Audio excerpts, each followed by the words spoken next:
Pretty women, fascinating, sipping coffee,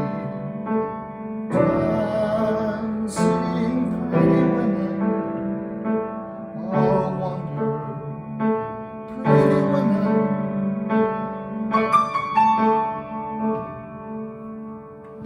Hi, Neal here, Artistic Director and Conductor of your Dayton Philharmonic Orchestra with Piano Bench Chat. I think it's number 92 for October 2023. Hi, I hope you're having a wonderful time. I am having a wonderful time. We are in, as of today, day 3 of staging rehearsals for Dayton Opera's production of Sweeney Todd, which plays the first weekend in November. And that was a little bit of one of the most beautiful songs in Sweeney Todd. One of the most beautiful songs Stephen Sondheim ever wrote. Maybe one of the most beautiful songs in the history of Broadway, Pretty Women, towards the end of Act 1 of Sweeney Todd. It's a fascinating moment in the story when Sweeney Todd, who has, let's just say, some justified desire for revenge against a certain Victorian-era judge, and he's got the judge in his barber chair, and he's got his razor in his hand, and he's just about to extract his revenge. And Sweeney and the judge sing this incredibly beautiful duet about pretty women. And it's just an amazing, amazing moment in this amazing piece that Dayton Opera is doing. And I'm just so thrilled to do it. I saw Sweeney Todd on Broadway. I'm dating myself here. I saw Sweeney Todd on Broadway in 1979 with the original Broadway cast, Len Cariou and Angela Lansbury, and it was just an amazing experience. I think ever since that night, I've wanted to conduct this amazing piece of musical theater, and now I'm getting to do it. And getting to do it with Dayton Opera, because this is a piece which is really operatic in scope, and we have just an amazing, amazing cast of opera singers who are fabulous singers and fabulous actors, and I am just thrilled to be working on this show. I thought I'd talk to you just a little bit about Stephen Sondheim's music, looking through the lens of this one little song. People spend a lot of time talking about the lyrics in Stephen Sondheim songs, and with good reason, because he is one of the most amazing lyricists ever, I think, in the history of writing for the stage, writing music for the stage. We don't talk a lot about the music itself, and his music is just as intricate as his lyrics.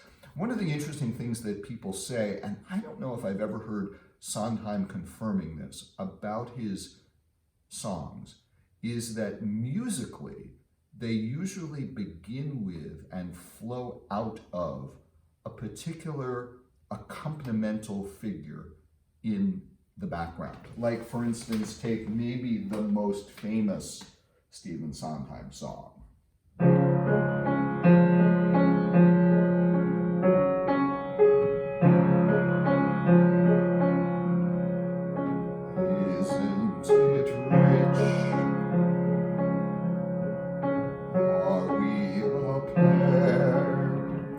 Clowns, of course.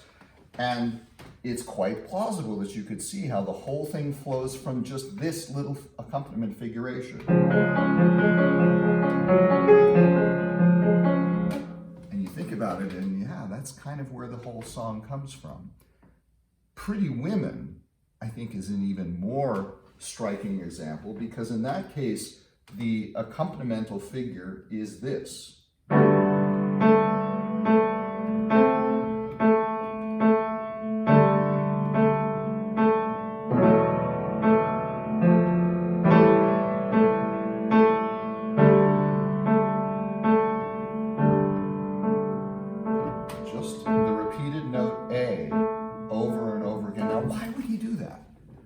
Well, you know, this is me using my overpriced Ivy League education, but that note repeats kind of obsessively. And by the time you get towards the end of Act 1 of Sweeney Todd is a little bit on the obsessive side, obsessed with wanting to get revenge. So that subtle little A, which basically just repeats over and over again in the harp, in the orchestra.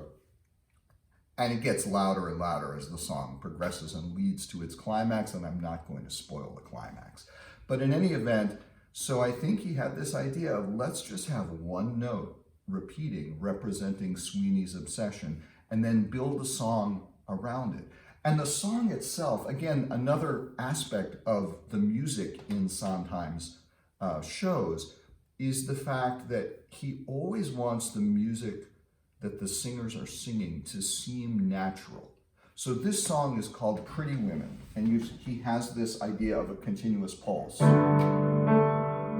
what are they going to sing? Well, they're going to sing Pretty Women. Oh, well, that's what the rhythm should be. Yada-da-da. And that is pretty women. Pretty women.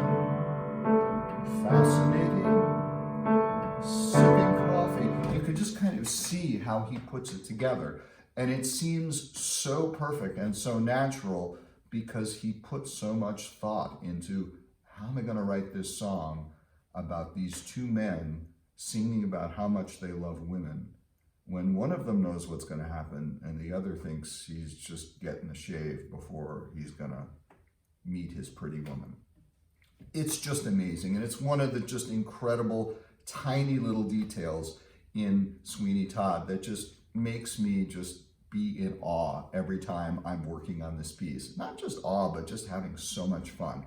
I think you will have a tremendous amount of fun if you join our amazing cast and the production that our artistic director Kathleen Clausen is putting together and the members of the Philharmonic in the orchestra.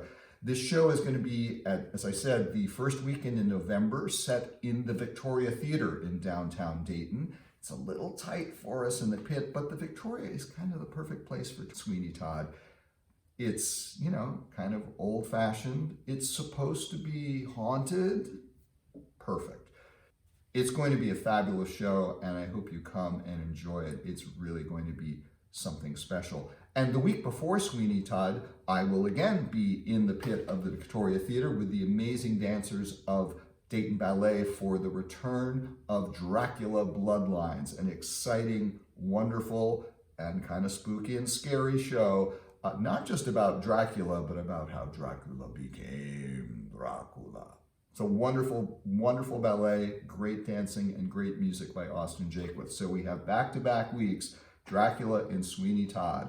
I'm working really hard, but I'm having a wonderful time. And I think you'll have a wonderful time too if you join us for these shows. We'll take you out with a little bit more of Pretty Women sung by our wonderful cast on their very first day of music rehearsals.